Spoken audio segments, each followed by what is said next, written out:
boa tarde, viva a vida! Isso aí é porque é viva a vida, não é viva a morte não.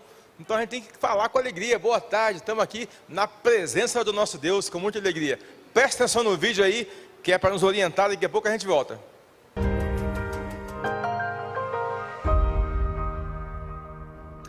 Olá pessoal, mais uma pergunta aí sobre dor de cabeça enviado por vocês. Boa tarde, doutor. Uma dúvida: a dor de cabeça pode também estar relacionado ao quadro psicológico ou devido à ansiedade? Sim. O quadro emocional e o quadro de ansiedade, ele é um dos gatilhos para a dor de cabeça, principalmente a dor de cabeça do tipo enxaqueca e a dor de cabeça do tipo tensional, né? Nós temos na enxaqueca, então, o gatilho emocional como um grande desencadeador. Ele vai gerar ali um estresse que vai liberar ali aumento de cortisol, processo inflamatório e que vai gerar mais dor, mais crises. Enquanto que na cefaleia tensional, você vai ter uma maior contratura da musculatura e você vai ter umas regiões de maior microisquemias naquela região, maior da sensibilidade na região do pescoço, do crânio e até mesmo da face, ok? A pessoa pode apertar mais os dentes e por causa do estresse emocional. Então tem tudo a ver com o quadro emocional. E nós precisamos tratar do emocional para tratar a dor de cabeça. Quando a gente identifica esse gatilho ativo, a gente trata esse gatilho. Quando é uma dor de cabeça aguda, que está vindo ali recorrentemente, a gente trata esse gatilho. Se é uma cefaleia crônica, a gente trata esse gatilho, porque senão a pessoa não sai desse quadro crônico, mesmo usando o profilático ali para essa dor de cabeça, tem que tratar os gatilhos, ok? Esse é o segredo, tratar esses gatilhos. Um grande abraço para vocês.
tarde, irmãos do Viva a Vida, boa tarde a todos que estão assistindo.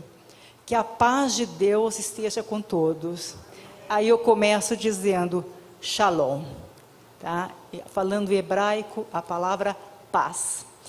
Nós vamos falar hoje, eu e a minha amiga Soraya, que tivemos o privilégio e a bênção de poder viajar para Israel, que fizemos no início em maio.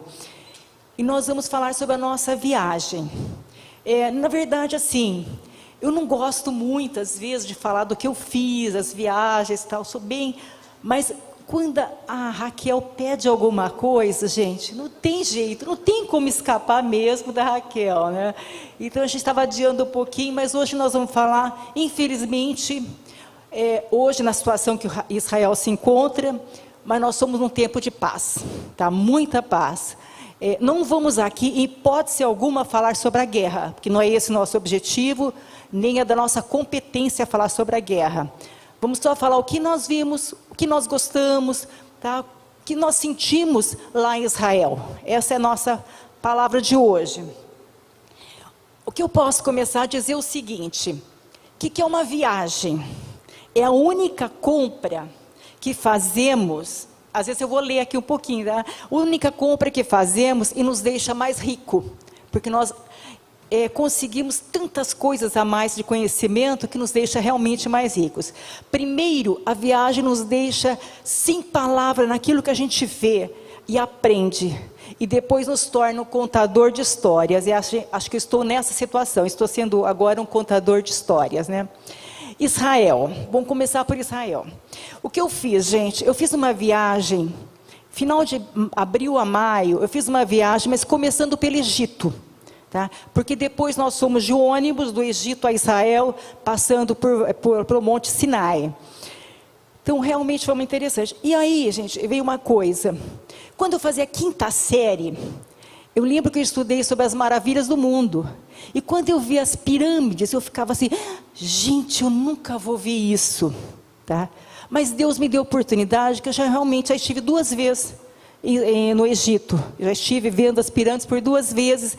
Então, acho que as oportunidades existem. Deus, realmente, a gente consegue muita coisa, né? E eu consegui, não sei se... essa foto aqui, gente, é o meu grupo aqui. Nós estávamos todos junto às pirâmides, tá? E esse grupo aí, gente, eu fui com uma empresa, que é uma empresa de São Paulo, tá? E a minha guia, muitos devem conhecer aqui, a minha guia foi a Aline, Israel com a Aline. Quem assiste os vídeos vai conhecer a Aline lá do meio, tá? Essa daí. Eu fiz essa viagem com a Aline. A Aline é uma pessoa que tem um conhecimento amplo, muito grande, realmente em tudo de Israel. Ela é brasileira, mas casada com judeu. Ela é judia também, né? Casada com judeu. E ela conhece muito. Então, quem assiste os vídeos da Aline, eu acompanho, eu pude ter o privilégio de fazer essa viagem com ela, aprende muita coisa. Com certeza eu aprendi mesmo, certo? E do lado, só para aproveitar a foto, eu tenho, de um lado da Aline, eu tenho aqui, que está de lenço aí, a dona da empresa, que é uma empresa de São Paulo. E o outro lado eu tenho a minha amiga que ficou comigo no quarto, tá? As 3 são mulheres judias, tá? Muito amigas mesmo. Bom, e outra coisa, gente, eu assisto, além da Aline, eu assisto muito e quero divulgar talvez para vocês, o Rodrigo Silva. Rodrigo Silva é excelente, ele é um pastor, não sei se alguém conhece aqui o Rodrigo Silva. Ele é o pastor da igreja adventista, mas ele é arqueólogo, ele é apaixonado por Israel, então ele publica muita coisa, ele tem um conhecimento muito amplo sobre Israel. Então é muito interessante que vocês são pessoas assim que eu indico, que realmente entendem, que falam realmente uma verdade, tá? Bom, vamos começar por Israel. Já passamos pelo Egito, tá? E eu fiquei muito grata nessa viagem, quando eu soube, na verdade, pela nossa dona da empresa, que nós íamos ter um guia espiritual, além da Aline, que é nosso guia turístico, né? Nós íamos ter um guia espiritual, e esse guia, na verdade, foi exatamente aí essa foto, é o pastor Aguinaldo Faria, ele é da igreja presbiteriana da Moca de São Paulo. Foi uma benção, porque o que aconteceu? Todos os locais que nós íamos, sempre o pastor tinha uma fala e uma oração. Acho que nós oramos muito naquela semana, muito mais que eu oro talvez aqui numa semana em Israel, porque isso é muito... E a gente também pode ver, gente, que eram tantas caravanas que a gente via assim no nosso dia a dia ali, brasileiros aos montes, né, gente? Só via a bandeirinha do Brasil. E todos tinham seus guias, na verdade, ou eram alguns pastores, ou eram os padres, algumas irmãs, e a gente via muito poder da oração em todos os locais que a gente passava, todos os locais que eram bíblicos, assim, aqui Jesus passou, aqui, então todos esses locais, a gente via sempre esse acompanhamento espiritual. E o que eu quero dizer é o seguinte, às vezes a gente vai... Eu fui assim com uma expectativa, mas eu mudei algumas expectativas minhas. Porque o que a gente pensa? A certeza que eu tenho, quando eu cheguei em Jerusalém, né, saindo, porque a gente passou por vários caminhos, quando nós chegamos em Jerusalém, a gente se deparou assim, é muita coisa assim, que fala assim, nossa, isso aqui foi alterado, realmente eu vou passar para vocês depois, por conta dos domínios que tiveram, tá? Então realmente, mas a Jerusalém é esplêndido, quem pode acompanhar, realmente é emocionante até falar sobre a cidade. Mas voltando um pouco, gente, do Egito a Jerusalém, nós fomos de ônibus, né? É uma passagem que a gente vai de ônibus e que a gente vai passando pelos desertos. Então é muito lindo, gente, você passar pelo deserto. É Negev, o deserto depois da Judéia, e você vê plantações muito grandes de tâmaras, muita plantação de tâmara.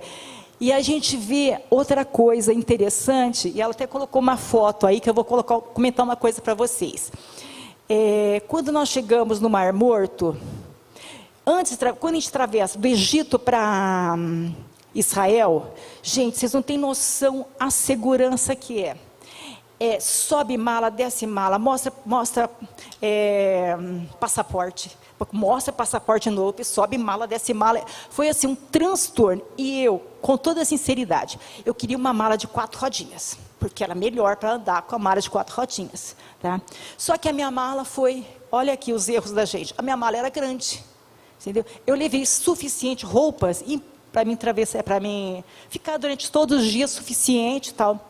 Nem sobrou, nem faltou, tal. Mas faltou em um determinado momento. Então, ali nessa foto, vocês estão vendo que a gente está com um grupinho de meninas que servem o exército, né? Que a gente está ali com...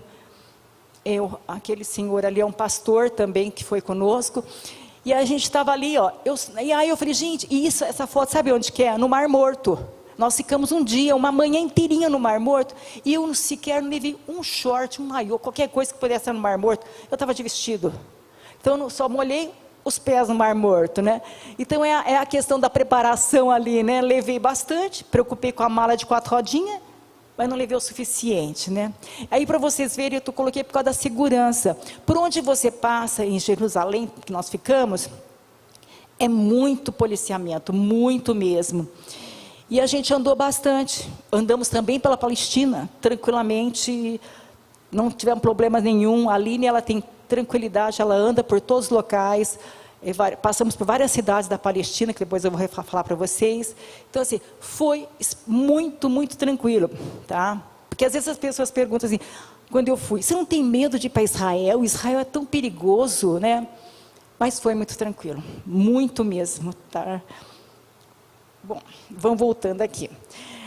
Israel, gente, Israel é um país, na verdade, agora é uma nação, né, depois de 48, que sofreu demais, gente. Pensa que é um local totalmente cobiçado. Todo mundo quis passar por Israel. Teve domínio egípcios, assírios. Assírios foi quando eles levaram as 10 tribos do norte. A Síria levou antes 700, alguma coisa, 722, acho. Eles levaram para o norte, tiraram as tribos do norte e mandaram para a Síria. Então, acabaram quase com a parte do norte, né? Aí veio os babilônios, que foi 500 e alguma coisa, que o pessoal do Judá foi tudo para a Babilônia, tá? Aí tiveram os persas, tiveram os gregos, tiveram os romanos 70 depois de Cristo, destruíram todo o segundo templo, que vocês devem saber essa história. Os bizantinos, na verdade, os árabes, que estão até lá até hoje, os turco-otomanos, que tiveram por 400 anos, eles estiveram em Israel, tá? E por último os ingleses. Então, para vocês verem que foi totalmente dominado. E cada domínio, gente, que entra construções novas, porque cada um tem um estilo de arquitetônico, então vão colocando construções novas, vão derrubando as antigas, vão colocando outras, e a gente vê assim, com o passar do tempo, o Rodrigo Silva fala muito sobre isso, que se a gente tivesse, se nós tivéssemos de verificar algumas construções, são bem antigas, nós teríamos que tirar a que está em cima, a outra, porque realmente é construção em cima de construção. E a gente tem de ver que são anos. Vamos pensar, do tempo que Moisés, a turma de Moisés, Josué entrou na terra prometida ali, são mais de 3.500 anos. Então, com esse tempo, houve o quê? Terremoto, tem ação do tempo, é muita areia, muito deserto, ação do tempo. Então, tudo vai se realmente modificando. Outros países que entram e derrubam. Então, foi se modificando muita coisa dentro de Israel, tá? Então, o que eu pensei é o seguinte, quando eu estive, inclusive, gente, eu estou falando, a minha ordem aqui é outra, mas eu estou indo para frente, tá? Colocando a história. Quando eu estive no Monte Oliveiras, eu falei, nossa, Jesus passou aqui. Passou, não sei se ele passou onde eu estou, ele passou para lá, você entendeu? Então, é realmente muito complicado. É igual o Monte Sinai. Aí, ó, aquela foto lá é do Monte Sinai, gente. Ali a subida que nós vamos dar lá no morro, na montanha que falam que foi ali. Entretanto, outros cientistas falam que não foi ali, foi na Arábia Saudita que Moisés a passou. Então, essa questão é muito complicada, porque se modifica muito. E o Rodrigo Silva fala uma coisa assim que eu acho muito interessante. Ele fala assim, gente, existe a certeza, existe a possibilidade, existe a tradição. Monte Sinai é o quê? Tradição. Tá? Porque quem falou que é ali? A mãe do Constantino, que falou, não, que é do Constantino, que é lá de Constantinopla, né? Ela que disse, não, é ali que o Moisés atravessou. Assim, entendeu? Outros falam, não, foi na Arábia Saudita. Então, onde é? Não sabe, é tradição. Tá? Então, essa é uma... Bom, vamos continuando aqui, gente. Às vezes eu me perco um pouquinho aqui. Algumas curiosidades que eu pude observar. Curiosidade geográfica. Eu fui comparar Israel com Mato Grosso do Sul. Aí eu fiz uma conta na área geográfica. Quando eu fiz a conta, eu falei, errei. Voltei e fiz de novo. Vocês sabem que MS, nosso estado, caberia 16 Israel aqui dentro? Parece assim... Eu falei, não, está errado, comparando a área geográfica, né? Se nós formos pensar, ali está até o mapa de Israel, se nós formos pensar, gente, que Israel é igual ao estado de Sergipe, Sergipe é nosso menor estado, tá? Então, para termos de comparação, e se vocês olharem nesse mapa, vocês vão ver que quem está acompanhando a guerra agora, está sabendo, talvez esteja entendendo bem isso. Nós temos aqui Israel, e bem ali... Onde eu posso mostrar? Ali está escrito Berseba. Tem uma faixinha branquinha, pequenininha. Tá junto com o verde ali, que já é o mar, né? Mediterrâneo, não sei, acho que vocês estão vendo, né? Ali é a faixa de Gaza. Quantos quilômetros tem a faixa de Gaza? 41 quilômetros por 12 ou 13, não sei. Daqui a Cidrolândia, nós temos 60 quilômetros por aí. Então, pensa que essa faixa de Gaza, que está provocando toda essa guerra ali, que tem 2 milhões de pessoas, está dentro desse pedacinho de terra. Tá? Então, é realmente difícil a gente começar a entender essa questão, né? Aí depois nós temos ali as Cisjordânias, tal, e as cidades, e Jerusalém, ali bem no meio. Aqui está o Mar Morto, tá? O Rio Jordão, o Mar da Galileia. O Mar da Galileia, ali, gente, para Jerusalém, tem 100 quilômetros, mais ou menos, 100 quilômetros, tá? O Mar da Galileia, ele recebe água do Jordão, você vê, que vem, então, ali, Mar da Galileia, fronteira com a Síria, aí ele recebe toda a água do Jordão, aí o Jordão vem e desemboca no Mar Morto, e aí ele morre, né? Porque Mar Morto, cheio de sal. Só que... lembrei. O Rio Jordão, gente, na verdade é um rio, hoje, pequeno, talvez seja como o rio Aquidauana, nem sei, não me recordo muito bem do rio do Aquidauana, mas eu acho que ele não é mais largo que isso. Eu penso que alguns lagos, por exemplo, o Mar da Galileia, o Rio Jordão, poderiam ser mais largos, mas hoje você vê, até nosso rio Amazonas ali está secando, né? Então a gente pode ver que possa ter diminuído um pouco de extensão de água, tá? Mas eu vou chegar daqui a pouquinho no Mar da Galileia. Que turismo, gente, turismo lá, sim, muita gente e muita bandeirinha do Brasil, bastante, muita gente mesmo, muito brasileiros, tá? O comércio, gente, muita lojinha de palestino. Nós fomos muito em lojinha de palestino, compramos muitas coisinhas nas lojinhas dos palestinos. E tudo, gente, é em dólar ou shekel, porque eles também utilizam o dinheiro de Israel, eles não têm moeda. Então, eles usam o dinheiro de Israel, que é o shekel, ou então dólar. Então, você compra tudo por atacado. Então, você compra, por exemplo, vamos pegar aqui, um chaveirinho, tá? Aí você compra o quê? É por atacar. É 3 chaveirinhos por $10, por $15. Aí faz a conversão, nós que pagamos o dólar bem alto quando nós fomos, então era bem puxadinho. Então, presente feio assim, mínimo do mínimo, né? Mas isso aqui é tudo comprado lá com o pessoal. No final, nós vamos fazer um sorteio de alguns brindes aqui. É a contribuição pouco minha e da Soraya também. Tá? Bom, segurança, acho que eu já disse para vocês que a gente realmente via que tem mesmo, vou até pular essa parte. Agora, gente, uma coisa assim que eu fiquei encantada, porque a gente lê a Bíblia, constante, você lê lá, você lê sobre Cafarnaum, você lê sobre a cidade de Belém, Nazaré, né? E você faz uma bagunça na cabeça da gente. E quando você faz uma viagem dessa, te dá, como você viaja aos locais, te dá mais clareza.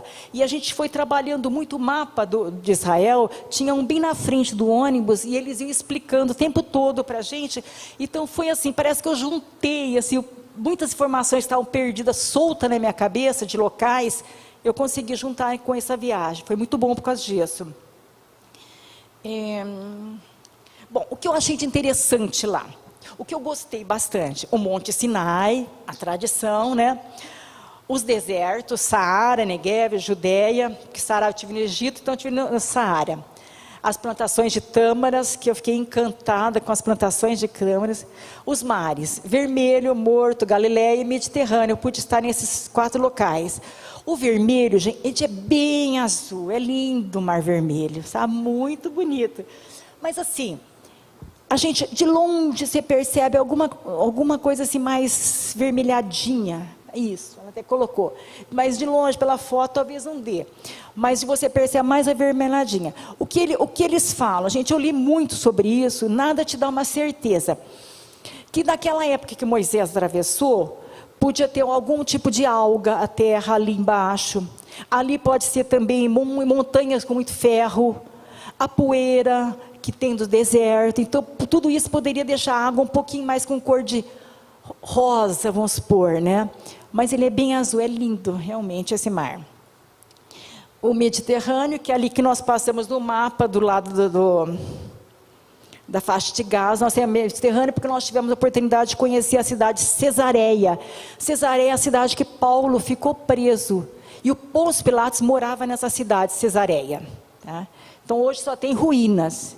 E eu vou ser sincera a vocês, gente, eu amo a ruína. Meu marido, se ele me convidar, vamos fazer uma pescaria lá no rio Amazonas, qualquer coisa assim, num barco bem chique. Não, eu prefiro onde tem ruínas, porque eu gosto de observar, de imaginar, gente, como que era isso? Como que eles viviam, essas pessoas? O que que eles comiam? Quais eram os costumes, as tradições? Eu fico, assim, não sei se eu gosto de história, aí eu fico tentando imaginar, né, porque é muito difícil. O Museu do Holocausto, gente, é chocante. Esse daí eu não quis nem falar, porque realmente é uma arquitetura lindíssima, a forma como que eles fizeram o Museu do Holocausto, mas ele é muito chocante, tá? A réplica de um tabernáculo, ali, ó. Aqui nós temos, gente, parece que só estava a Kélcia. A Kélcia, ela é esposa do pastor Aguinaldo, mas é que a gente estava do outro lado, ali no sol. A Kélcia fugiu do sol um pouquinho, então ali à frente de um tabernáculo, é uma réplica certinha de como era um tabernáculo, o que tinha dentro, tudo. É que eu não coloquei as outras fotos, mas tudo como era formado um tabernáculo naquela época de Moisés, tá? Bom, e também vi uma grande maquete de Jerusalém no Museu Israel. Essa eu não tenho foto. É uma grande maquete assim dos tempos de Jesus, muito interessante também. Eu que gosto das ruínas, né? Adorei ver aquela maquete lá. O Muro das Lamentações. O Muro das Lamentações, ele é chamado de Muro Ocidental, tá? O nome dele. Só que por que chama Lamentações? Porque, coitados, depois que os romanos foram lá em 70 depois de Cristo, destruíram o templo, ficou só uma partezinha do templo. Então, logicamente, eles iam chorar exatamente no Muro das Lamentações. E se a gente observar, só a parte de baixo, gente, ali, bem embaixo mesmo, um pouco acima da minha cabeça ali, seria a parte do muro, que seria parte da época. As demais, gente, já é construção. Vocês podem observar que ela vai modificando até a última. Então foram acrescentados depois. E essa parte ali de acréscimo, foi quando os turcos otomanos estiveram em Jerusalém. Então eles fizeram as muralhas, refizeram as muralhas, e também o Muro das Lamentações, tá? Então eles aumentaram o muro, e é onde realmente ficou, e todos vão lá fazer oração. É separado os homens de um lado, as mulheres do outro. Eu estou do lado das mulheres ali, tá? Pode observar que você não vai ver nenhuma, só mulheres, tá? Porque realmente as orações são feitas ali. Bom, vamos lá. Jerusalém. Jerusalém, gente, acho que não tem como falar. É uma cidade que importante para quem? Para o judaísmo, para o cristianismo e para o islamismo. Todos realmente querem Jerusalém, né? Jerusalém foi uma cidade de domínio, de muita destruição, construções novas, construção em cima de construção, sabe? Então, um trabalho assim, dificílimo para arqueologia, segundo o Rodrigo Silva. Eu vi numa estatística, não sei até que ponto, que Jerusalém foi destruída 20 vezes, ocupada por 50 povos diferentes. Então, é realmente muito, né?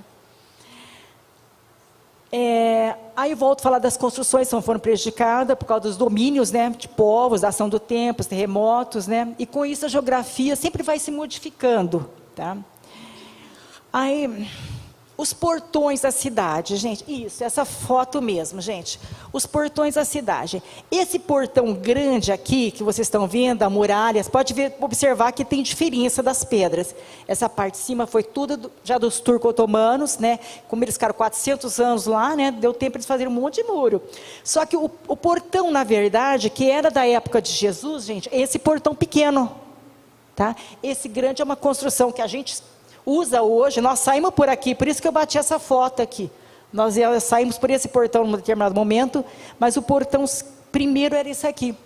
Para essa entrada, são vários portões. Neemias, quando reconstruiu os muros, ele fala dos portões que foram feitos, dos vários portões que dão entrada. O portão de Jafa, de Damasco, a porta de Dourada. Então, são vários portões, tá? A cidade velha de Jerusalém, porque da Jerusalém tem a cidade velha e tem a parte nova, que nós não chegamos a ir na parte nova, na verdade. Mas a cidade velha ela é dividida em 4 bairros: o bairro judeu, o bairro cristão, o bairro árabe e o bairro armênio. Tá? A gente chegou a almoçar um dia no bairro armênio, fizemos comprinha no bairro árabe, né? Mas essa é a cidade de Jerusalém. Bom, agora eu vou falar sobre Mar da Galileia. Mar da Galileia, gente, para mim, assim, pensa... Não, esse é o Mediterrâneo. É o Mediterrâneo. Isso. Esse barco ali, gente, aqui é o pastor Aguinaldo, tá? Que foi, aqui é o Mar da Galileia, tá? Então a gente entra, fica andando, a gente dá uma volta no Mar da Galileia, nesse barco, e aqui o pastor Aguinaldo orando conosco, tá? E nós tivemos também um judeu, mas ele é cristão, e ele cantou para a gente, inclusive ele cantou uma oração, uma melodia que a gente conhece, mas eu não sei nem falar qual que é agora, que a gente canta aqui, ele cantou em hebraico lá, bem legal, né? Então esse mar, gente, é um mar assim, acho que Jesus, é Monte das Oliveiras e Mar da Galileia, o que mais acho que Jesus andou, né? O Mar da Galileia, ele está longe de Jerusalém, né, que eu falei, 100 quilômetros, mas ele hoje, gente, porque eu não sei antes, mas hoje ele tem 21 quilômetros de extensão, 13 de largura e tem uma profundidade de 13 metros. Lógico, eu penso que foi bem maior antes, tá?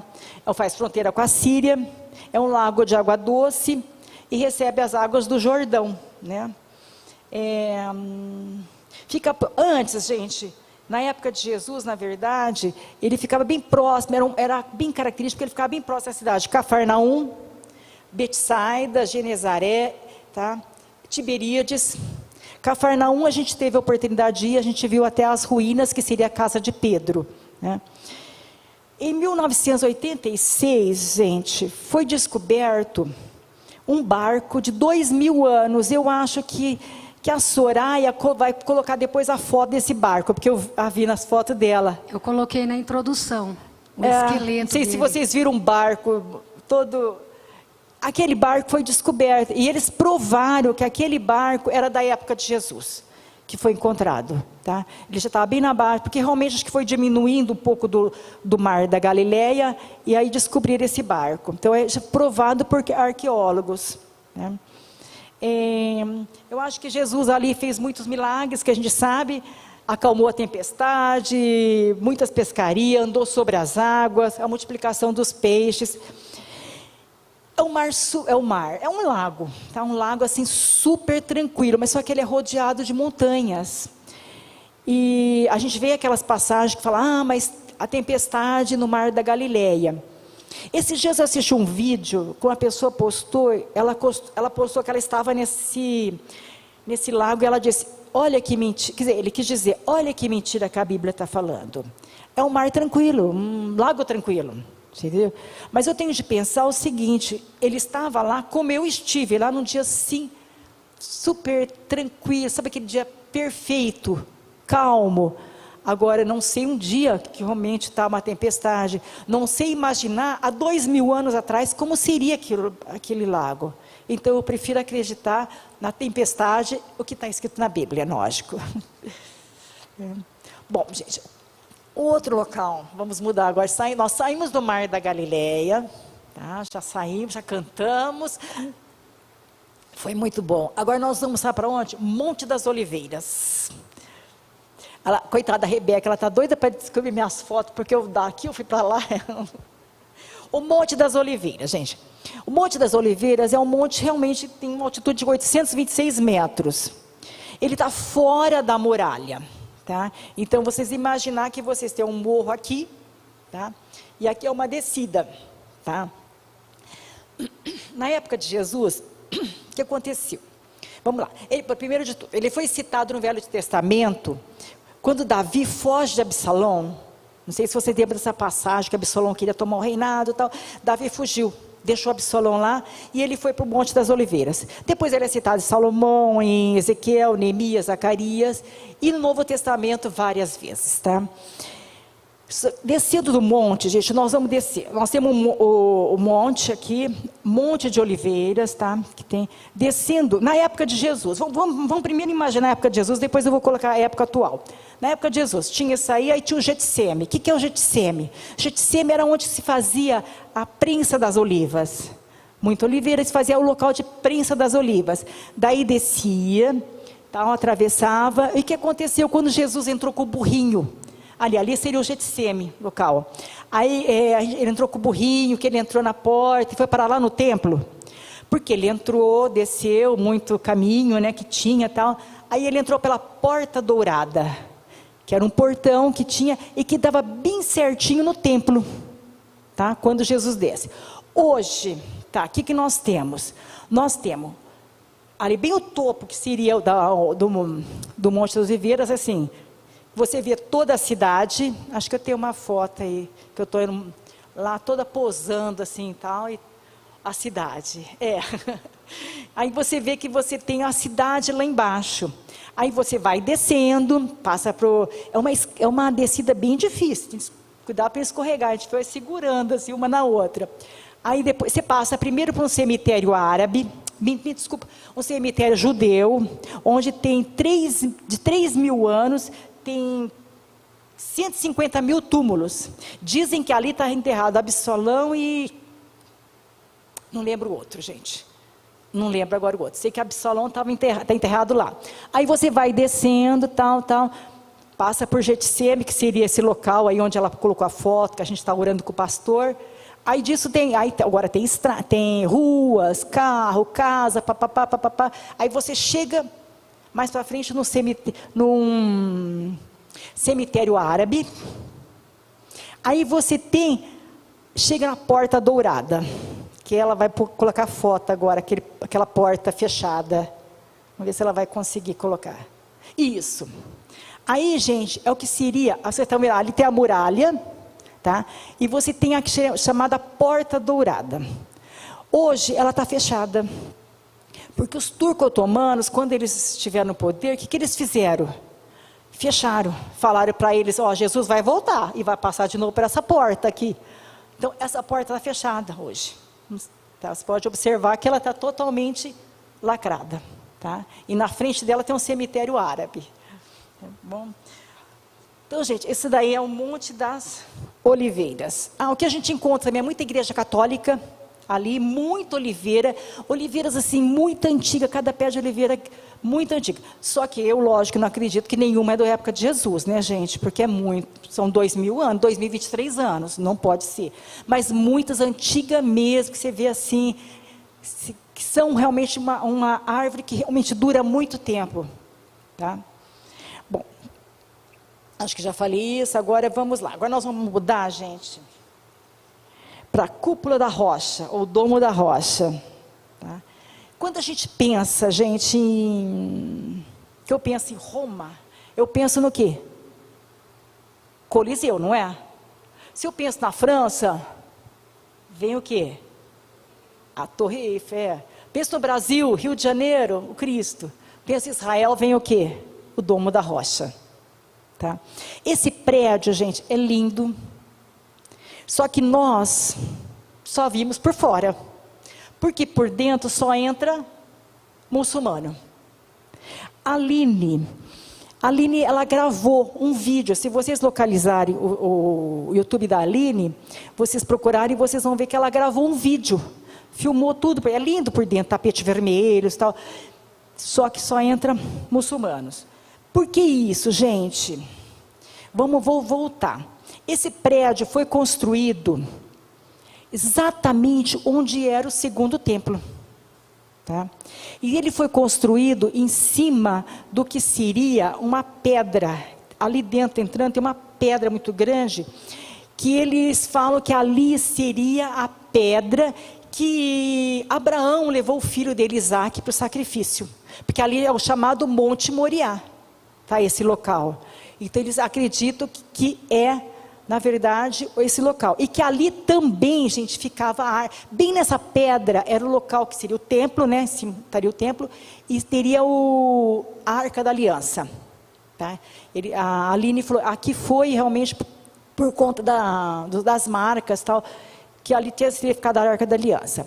Então, é realmente bem interessante, e a gente vê o seguinte, que a gente não pode entrar. Mas por quê, gente? É uma questão assim complicada. Isso aí foi construído no ano 700, por aí, tá? Ele foi construído. E foi construído por quem? Pelos árabes, tá? Então, eles que construíram. Essa torre, essa cúpula de ouro, foi doada pela Jordânia, que a Jordânia até hoje, ela é que administra. a esse local. Mas esse espaço que vocês estão vendo ali, as pessoas circulando, gente, isso aí é Israel, tá?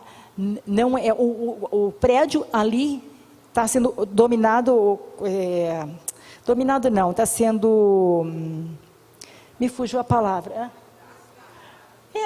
pelos árabes, mas a localização ali é de Israel. Do lado daqui, um lado, eu não tirei foto porque eu não deixei interessante, tem uma mesquita muito grande, que também está em espaço físico de Israel. Mas para não dar briga, Israel achou melhor deixar com eles. Isso já faz muitos anos já. Bom, deixa eu ver se eu te falei tudo aqui. Por que ele é admirado também não só pelos cristãos, pelos judeus, mas pelos muçulmanos? Porque os muçulmanos, aí é uma foto do meu grupo já vendo a cúpula dourada lá. Ele é também porque eles acreditam que Maomé teria subido aos céus nesse local. Por isso que para eles também é admirado. Mas é meio controverso para essa história deles, tá?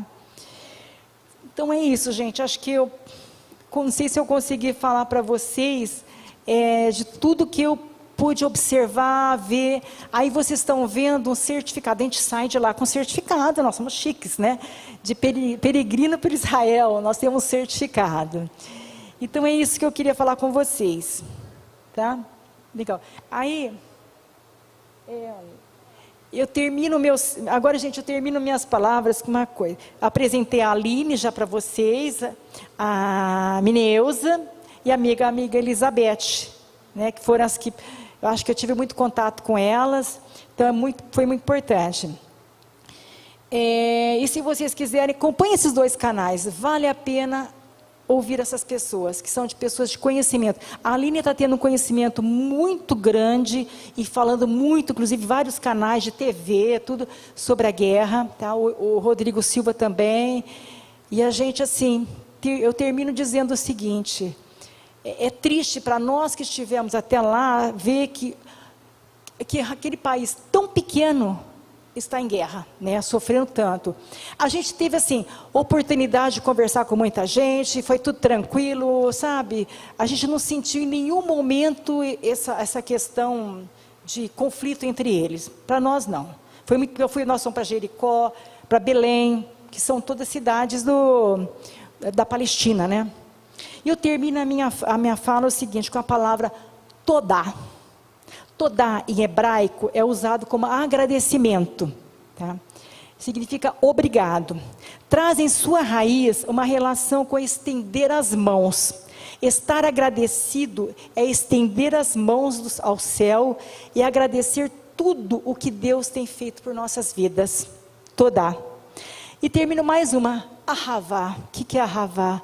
Amor em hebraico. Tá? Então, que fica essas palavras nossas. Shalom, todá e ahavá. Agora a Soraya vai completar tudo. Bom, obrigada, gente. Tenho quantos minutos aí, Raquel? Pode falar? Eu falei bastante. Boa tarde a todos. Shalom. Né? Eu também estive lá em Israel esse ano. Não foi na mesma excursão da irmã Eladir. Eu estive em maio. Foi uma excursão, é claro que nós tivemos uma empresa de turismo que tratou das questões da passagem, da questão da hospedagem, mas foi uma viagem montada por nós, pelo nosso grupo, e nós colocamos no roteiro todos os lugares que nós queríamos conhecer, tanto que nós ficamos 15 dias lá, em Israel. 7 dias em Jerusalém e 8 na região da Galileia. E o que eu posso dizer para vocês? Deus é Deus em qualquer lugar. Mas a sensação, quando você chega em Israel, é algo assim que não tem como descrever. Foto nenhuma mostra o que a gente sente quando está ali dentro. Né? Em cada lugar que a gente passa, cada objeto que a gente observa, e alguns a gente pode até tocar, é algo assim fantástico. Maravilhoso. Eu separei algumas fotos, eu vou procurar ser breve para não tomar muito tempo. se fôssemos falar tudo, passaríamos aqui os 15 dias que eu fiquei lá, falando sobre Jerusalém. Mas eu fiz assim um apanhado de fotos e alguns vídeos para compartilhar alguns lugares com vocês, tá? Nós vamos começar com algumas curiosidades. Eu vou tentar usar, tá, Rê? Eu só vou fazer um teste aqui. Tá. Logo que nós chegamos em Jerusalém, a primeira curiosidade maravilhosa foi o banheiro. Lá você não usa as mãos para dar descarga no banheiro. Olha o pezinho ali, ó. Então, você entra e sai com as suas bactérias, né? Eu até falava durante a Covid, porque era um tal de lavar a mão, e é claro que nós temos que lavar a mão, mas, gente, se tem um lugar que você não deveria lavar a mão quando vai, é em banheiro público. Porque ali estão as bactérias de todos. Então, entra e sai com a sua, né? Então, eu achei muito interessante. Falei, isso eu tenho que compartilhar, né? Porque eu achei bastante interessante isso aí. Esse é apenas um dos locais, mas em todos os lugares que você anda, lá em Israel, você passa em frente às lojas, em frente aos supermercados, em frente às lanchonetes, e você percebe mercadorias na calçada. Aí nós fomos perguntar o que era aquilo. É que o dono do estabelecimento faz a sua compra, e o fornecedor fala, tá bom, eu vou te entregar. Aí o fornecedor às vezes chega 3 horas da manhã para entregar a mercadoria e coloca ela na calçada. E se durante 30 dias, 40 dias, 1 ano, o dono da loja não aparecer, ninguém pega nenhum ovo. Ninguém mexe na mercadoria. Ninguém mexe no que não é dele.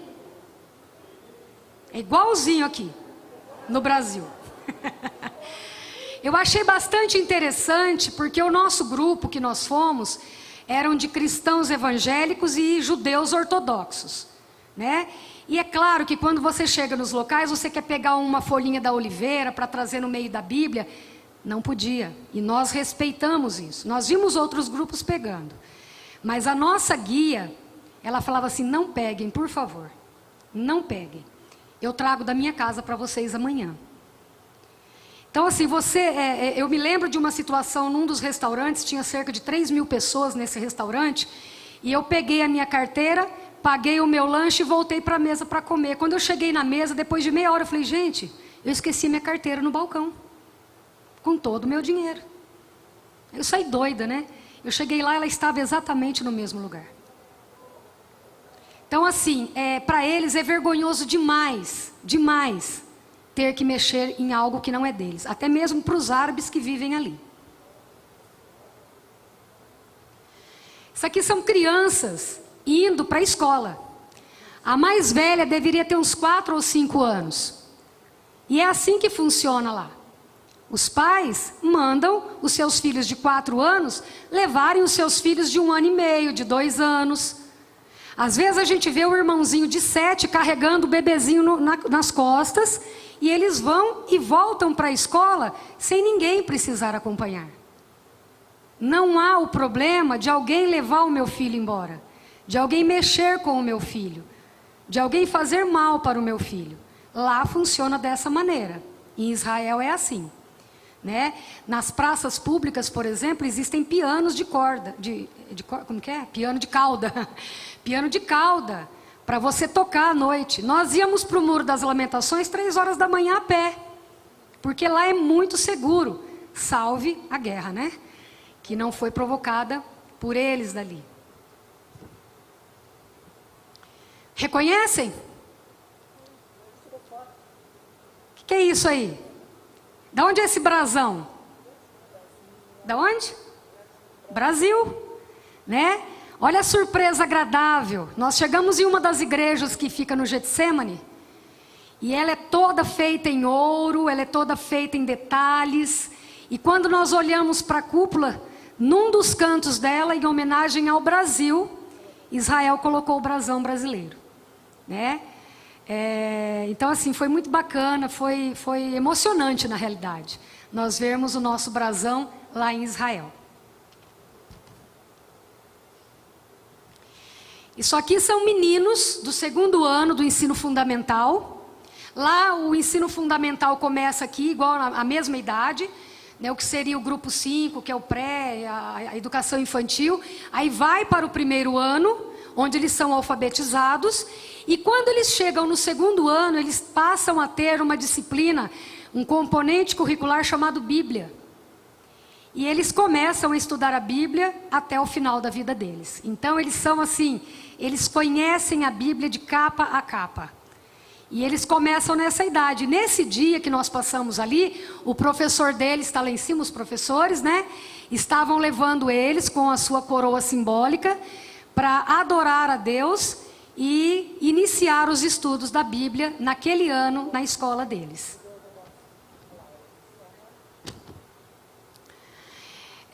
Além dos semáforos, né, além das faixas, existem também nas ruas esses pilares de metal. Vocês podem ver que a moça está atravessando, por quê? Porque na hora que aquele carro ia passar, começou a subir isso aí do chão, ó. Significa que o carro tem que parar. E eles param, né? Lá você não atravessa o sinal se ele estiver fechado, mas não tiver nenhum carro vindo. Você não pode fazer isso. Ah, mas não está vindo nenhum carro, né? Deixa eu passar aqui. Não. Lá você realmente respeita regras e leis. Então, na hora que termina de passar, que dá o tempo correto, esses pilares baixam novamente, e aí o pedestre sabe que ele não pode passar e que o carro vai passar no lugar dele. Né? São curiosidades. Aqui os soldados, extremamente simpáticos, você vê assim, muitos deles na rua, e todos com fuzis, e todos assim, muito, eles perguntam, a gente pergunta se pode tirar foto, ele já pergunta de onde é, você fala Brasil, eles já abrem aquele sorrisão, e eles tiram as fotos conosco.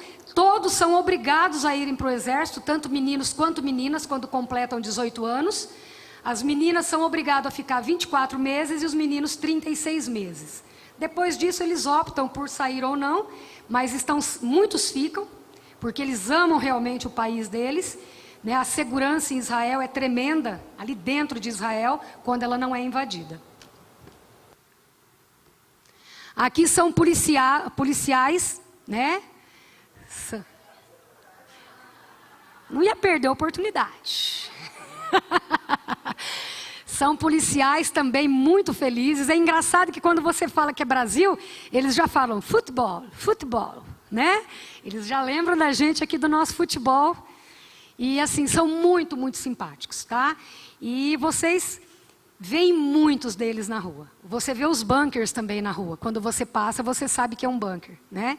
Para quando acontece algo inesperado, eles já te colocam ali e eles ficam do lado de fora.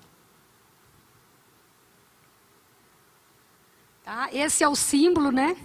Um dos símbolos lá de Israel, né? O leão de Judá, esse é o símbolo da tribo de Judá. Eu vou parar aqui um pouquinho. Com relação ao passaporte, a irmã falou que é muito seguro e tudo você tem que mostrar o passaporte. Quando você chega lá em Israel, em Jerusalém, em Tel Aviv, na realidade, né? Você apresenta o seu passaporte, mas ele não é carimbado, nem na entrada e nem na saída. Eles tiram uma cópia do seu passaporte em miniatura e você leva aquilo ali com você e também o original. Por que eles não carimbam o passaporte de quem vai para Israel? Para que nós não tenhamos dificuldades em entrar em outros países do mundo. Então eles sabem dessa dificuldade. Você chega nos Estados Unidos, vem o seu carimbo de Israel, você nem entra. Você nem recebe visto para entrar. Então o que eles fazem? Eles não carimbam o seu passaporte, eles não sujam o seu passaporte e eles te dão uma cópia para que você possa entrar. Agora nós vamos para Jerusalém. Né? Isso aqui é uma cópia do templo. Lá existe uma cidade miniatura da época, tá? Então isso aqui é a cidade, é o templo de Jerusalém. Isso. Nós vemos aqui ele novamente. Esse lado aqui onde tem esse telhado mais avermelhado, provavelmente não. Foi onde Jesus chegou e acabou com a venda, com os cambistas, que ele jogou tudo. Por quê?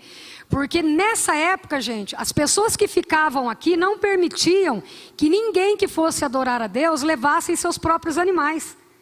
Eles eram obrigados a comprar dos cambistas para poder dar dinheiro para eles. Por isso que Jesus fez aquilo. Por isso que ele chicoteou e jogou tudo e falou: não façam da casa de meu pai uma casa de negócio, aqui é uma casa de oração. Porque as pessoas que ali estavam não deixavam ninguém entrar com nenhum tipo de oferta.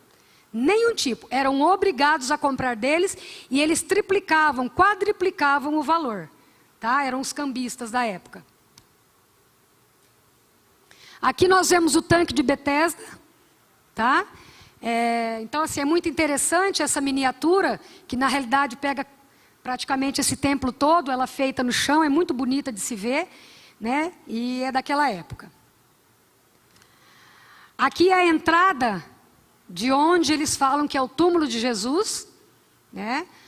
Tem uma linha de arqueologistas que dizem que não foi exatamente aqui, mas a grande maioria diz que foi aqui. E nós sabemos que Jesus não tinha condições financeiras de comprar um túmulo. Ele foi doado para Jesus. Ele ainda estava em construção na época. José de Arimateia, né? José de Arimateia que doou. Então é aí que está o túmulo de Jesus. E aqui foi onde ele foi enterrado. Onde ele ficou, né? Foi nesse local aí. Agora eu vou mostrar um pouco do café da manhã deles. Então, quando você chega no café da manhã, tem muito peixe cru, não é sashimi, são pedaços grandes, vocês estão vendo? Ali nós temos um molho, ai que delícia, um molho de tomate. Gente, é ardido, que se você não souber o tanto que é ardido, você morre sufocado ali. Tanto que eles servem junto uma coalhada, para você misturar nesse molho. A coalhada tira a ardência e deixa o sabor. E eles pegam o peixe cru e comem ali. E são vários tipos de peixe cru. Tá? Aí tem as ameixas, tem as azeitonas. Muito legume grelhado, abóbora, repolho. O repolho deles é a alface nossa. Muita verdura, pimentão, berinjela, abóbora. Tá? Tem também muito macarrão com molho branco e champignon. Lá, eles não misturam alimentos. Se você está servindo carne, não pode tomar nada de leite. Tá? É um tipo de alimentação que eles têm, eles respeitam muito. Tanto que na sexta-feira, o jantar que você tem nos restaurantes e nos hotéis, é um banquete que você não sabe o que come. Só que chega no sábado, tem que repetir tudo porque não tem ninguém para fazer nada para você. Nem a máquina de café expresso funciona. Tá? Aí nesse dia os árabes entram em ação. Eles vão para os hotéis oferecer o trabalho deles, porque os judeus não fazem nada nesse dia. É o Shabbat Shalom, né? Começa na sexta-feira no pôr do sol e vai até o sábado no pôr do sol. Então assim, a gente até guardava alguma comidinha diferente para poder comer no dia lá, né? Eles não comem carne de porco de jeito nenhum, frutos do mar de jeito nenhum. Mas tem alguns lugares que vendem porque eles são ou judeus ortodoxos, mas nem os judeus ortodoxos fazem isso. E tem os árabes, né? Os palestinos, enfim. Aqui muitos cereais, eu tirei fotos só de algumas, mas muitas sementes, muitos cereais, né? E agora a gente sai do café da manhã e nós vamos para Caná. Vocês lembram o que aconteceu em Caná?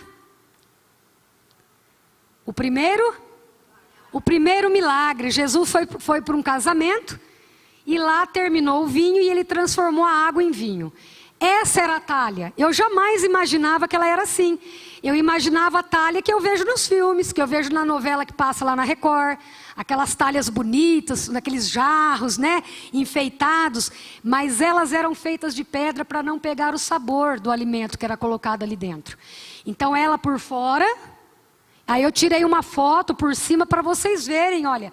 Ela é mais ou menos da grossura disso aqui, ó. Mais até, né? Ela é bem larga. E ali então era depositado o vinho, a bebida, o azeite, enfim, o que eles queriam para as festas deles. Agora nós vamos para Nazaré. Saímos lá de Jerusalém e vamos para a região de Nazaré, que é onde Jesus ficou praticamente os 3 anos, né? Oi? Esses bilhetinhos Assim como no Muro das Lamentações, eles colocam ali para que tenha um milagre na vida deles, tá? E o Muro das Lamentações, ele dá para você colocar o bilhetinho tanto por fora dele, onde a irmã mostrou, quanto do lado de dentro. E uma vez ao ano, ou no máximo 2, é retirado tudo dali, é levado para o Monte das Oliveiras, e alguns falam que eles são queimados, mas não, eles são enterrados, para que nunca Deus esqueça do pedido que foi feito ali, tá? Bom, aqui o túmulo de Jesus. Desculpa. Esse aqui é um túmulo lá em Nazaré. São túmulos típicos da época, para vocês saberem como eram, né? Túmulos típicos da época. Quando vocês ouvem falar da ressurreição de Lázaro, né? Vocês sabem que a pedra foi rolada, então era mais ou menos assim. E todos da família eram enterrados ali. Aqui lá em Nazaré nós vemos uma profissão muito típica. Aqui é um pastor de ovelhas, né? Cuidando do seu gado, cuidando do seu rebanho. Aqui nós temos um agricultor cuidando do vinhedo, né? Você pode ver que eles levam muito a sério a profissão deles ali até hoje, né? Muitos ainda vivem do campo. Aqui nós vemos um oleiro. E nós temos também um pequeno vídeo, que acho que eu passo, você passa. É bem rapidinho, né? Só para vocês acompanharem. E tem muitos jovens que vão pegando a profissão do pai. Aí, ó, ele está fazendo ali.